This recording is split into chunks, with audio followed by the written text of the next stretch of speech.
ጤና ይስጥልኝ ክቡራትና ክቡራን የዩቲዩብ ቻናል ቤተሰቦች፣ ሰበር መረጃዎች መውጣታቸውን ቀጥለዋል። አስቸኳይ ፈጣን ሰበር መረጃዎች ዩቲዩብ ላይ ሲጫኑ ቀድሞ ለእናንተ መልእክት እንዲደርሳችሁ እና ዜናዎችን በፍጥነት እንድትከታተሉ የዩቲዩብ ቻናሌን ሰብስክራይብ በማድረግ የደወል ምልክቷን መጫን አትዘንጉም። ወደ ሰበር መረጃዎች። አሜሪካ ጦሯን ከሳውዲ አረቢያ ለማስወጣት እያሰበች እንደሆነ ተዘገበ። አሜሪካ በሳውዲ አረቢያ የሚገኙ ጦሯን ለመቀነስ ወይም የተወሰኑ ወታደራዊ ኃይል ከሳውዲ አስወጥታ ወደ ሌላ ቦታ ለመዘወር እያሰበች እንደሆነ ወደ ስትሪት ጆርናል የተመለከተው ሪፖርት ጠቅሶ ዘግቧል። አሜሪካ ይህንን እርምጃ ለመውሰድ እያሰበች ያለው በዋሽንግተንና በሪያድ መካከል ያለው ውጥረት ተከትሎ ነው ተብሏል። ዜጋዬ ተገድሏል ያለችው ጋና ከደቡብ አፍሪካ ጋር ዲፕሎማሲያዊ ውዝግብ ውስጥ ገባች። አንድ ጋናዊ በደቡብ አፍሪካ የተካሄደ ካለው ጸረ ስደተኞች ተቋሙ ጋር በተያያዘ ተገደለ መባሉን ተከትሎ በሁለቱ ሀገራት መካከል ዲፕሎማሲያዊ ውዝግብ ተቀስቅሷል። የጋና ውጭ ጉዳይ ሚኒስቴር ዜጋው ኬፕ ታውን ውስጥ በመገደሉ ይፋዊ ተቃውሞና ለፖሊስ አቤቱታ መቅረቡ ገልጿል። የደቡብ አፍሪካ የፍትህ ሚኒስቴር ግን የጋና ባለስልጣናት መደበኛ ካልሆነ ስደተኞች ጋር በተያያዘ ባለው ሁኔታ ላይ የሐሰት መረጃዎችን ያስተላለፉ ሲሆን ተቃውሞ አሰምተዋል። የደቡብ አፍሪካ ፖሊስ በበኩሉ ተገደለ ስለተባለው ጋናዊ መረጃ እንደሌለው፣ ነገር ግን ከወንጀል ጋር በተያያዘ ስለተገደለ ሌላ ጋናዊ ምርመራ እያደረገ መሆኑን አሳውቋል። የደቡብ አፍሪካ ውጭ ጉዳይ ሚኒስቴር ባለስልጣን የሆኑት ክሊሴን ሙኒዌል ከጸረ ስደተኞች ተቋሙ ጋር በተያያዘ ጋናዊ ተገድሏል መባሉን የፈጠራ ታሪክ ነው ሲሉ ለቢቢሲ ተናግረዋል።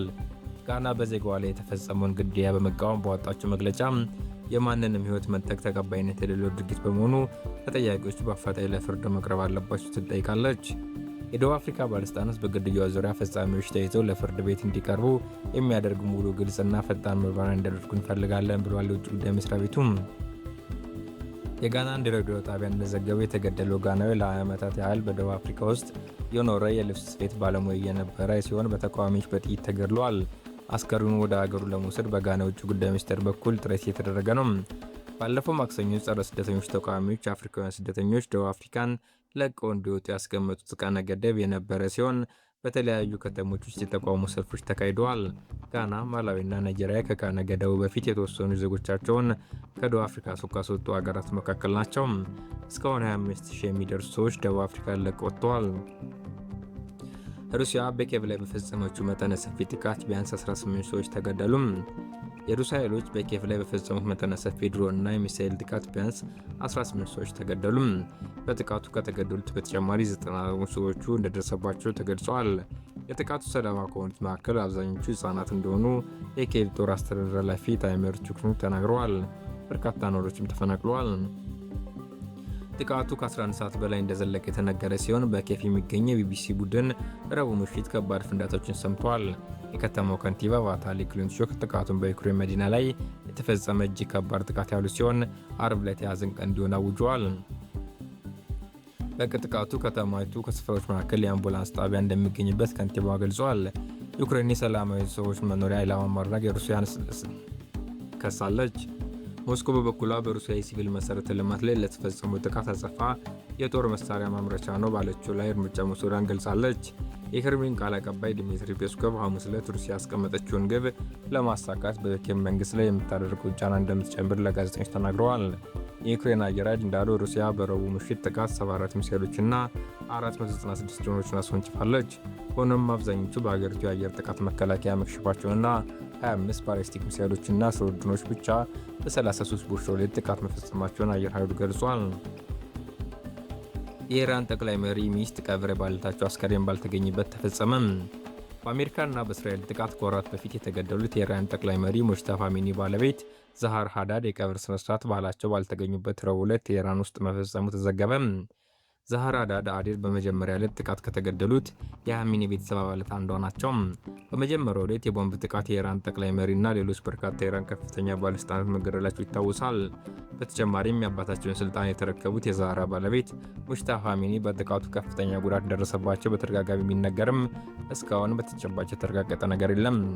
የኢራን እስላማዊ ሪፐብሊክ ጠቅላይ መሪ ከሆኑ በኋላ የጽሑፍ መልእክት ከማስተላለፍ ውጭ በይፋ ለሕዝብ ያልታዩት ሙጅተባ በጥቃቱ በደረሰባቸው ከባድ ጉዳት ምክንያት እንደሆነ ይነገራል። በመጀመሪያው ዕለት ጥቃት የተገደሉት ሙጅታባ ሚስት ከዛሃር ሟቹ ጠቅላይ መሪ አያቶላ አሊ ሀሚኒ አማካሪና በእስላማዊ ሪፐብሊክ ውስጥ ተደማጭ የሆኑት ጎላምሊ ሃዳድ አዲል ልጅ ነበሩ። ከጥቂት ቀናት በፊት ጎላምሊ አሜሪካና እስራኤል በኢራን ላይ ጥቃት ከከፈቱ ወዲህ የሟች ሴት ልጃቸው ባለቤት የሆኑትን ሙጅታባ ሀሚኒን አግኝተዋቸው እንደማያውቁ ተናግረዋል። የሆርሙዝ ወሽመጥ የኢራን የማያሻው ሉዓላዊ ግዛት አካል ነው። የኢራን ጦር የሆርሙዝ ወሽመጥ የማያሻው የኢራን ሉዓላዊ ውሃ አካል በመሆኑ ለመሪዎቻቸው ቦታ እንደሌላቸው ሀብቲ በመባል የሚታወቁ የኢራን ጦር በሰራዊት ማዕከላዊ ዕዝ ማዘዣ ባወጣው መግለጫ አስታውቋል።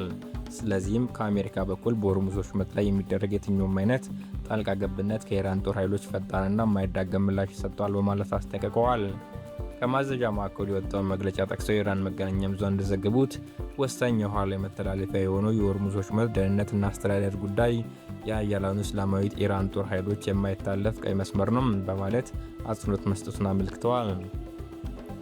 ሆርሙዝ ወሽመጥ የወራሪዋ ከአሜሪካ የምትቆጣጠረው መስክ ሳይሆን የኢራን እስላማዊ ሪፐብሊክ የማያሻማ ሉዓላዊ ግዛት ነው ሲል ኢራን በባህር መተላለፊያው ላይ ያላትን በበላይነት ገልጸዋል።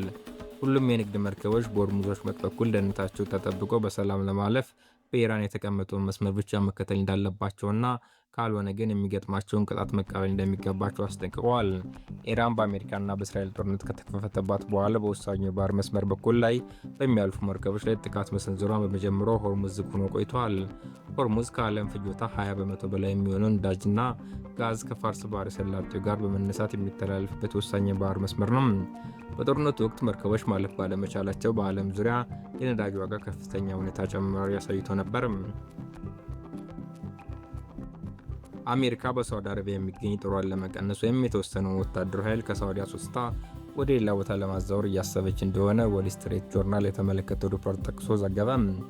አሜሪካ ይህንን እርምጃ ለመውሰድ እያሰበች ያለው በዋሽንግተንና በሪያድ መካከል ያለውን ውጥረት ተከትሎ ነው ተብሏል። የሁለቱ ሀገራት ውጥረት በኢራን ጦርነት እንዲሁም በሆርሙዝ ወሽመጥ በኩል በሚያልፉ መርከቦችን ደህንነት ከማስጠበቅ ጋር በተያያዙ ውጥረታቸው ተባብሷል። ዎል ስትሪት ጆርናል የተመለከተው ሪፖርት እንደሚጠቁመው ከ100 በላይ የአሜሪካ ወታደራዊ አውሮፕላኖች የሆርሙዝ ወሽመጥ ክፍት ሆኖ እንዲቀጥል ለማስቻል በመካከለኛ ምስራቅ ከሚገኙ የጦር ሰፈሮችና ከወታደራዊ መርከቦች በመነሳት በረራ አድርገዋል። ይህ ስምሪት ከሳውዲ አረቢያ ያልተጠበቀ መሰናክል እንደገጠመው ዘገባው ያትታል። በሳውዲ የሚገኙ የጦር ሰፈሮች እና የአገሪቱ አየር ክልል ለዚህ ስምሪት ከፍተኛ ድርሻ ያለው ቢሆንም ሪያድ ከዋሽንግተን ጋር ለመተባበር አልፈቀደችም። ጉዳዩን በቅርበት የሚከታተሉ የአሜሪካ ባለስልጣን ለዎል ስትሪት ጆርናል እንደገለጹት የሳውዲ ተቃውሞ አሜሪካ ኦፕሬሽን ፕሮጀክት ፍሪደም የተባለውን ስምሪት እንድታቋርጥ አስገድዶታል። ፕሬዚዳንት ዶናልድ ትራምፕ ይፋ ያደረጉት ኦፕሬሽን መርከቦች በሆርሙዝ ወሽመጥ እንዲተላለፉ ለማስቻል ያለመ ነበር። አሜሪካ ኦፕሬሽኑን ያላቋረጠችው በግማሽ ልብ ሆና ነው ተብሏል። አሜሪካ በሳውዲ ያላትን ጦር ለመቀነስ ያለመ የተወሰነ ወታደራዊ ኃይሏን ከሳዑዲ አስወጥታ ወደ እስራኤል ወይም ዮርዳኖስ ለማዘዋወር ማሰቧን የዎል ስትሪት ዘግቧል። በጉዳዩ ላይ የመጨረሻ ውሳኔ ላይ እንዳልተደረሰ ዘገባው ያትታል። አሜሪካ ወታደሮቿን ለማስወጣት ከመወሰኗ በፊት አማራጮችን እንደምትመለከትም ተገልጿል። የአሜሪካ ባለስልጣናት ስለ ጉዳዩ ማረጋገጫ ማስተባበያ አልሰጡም።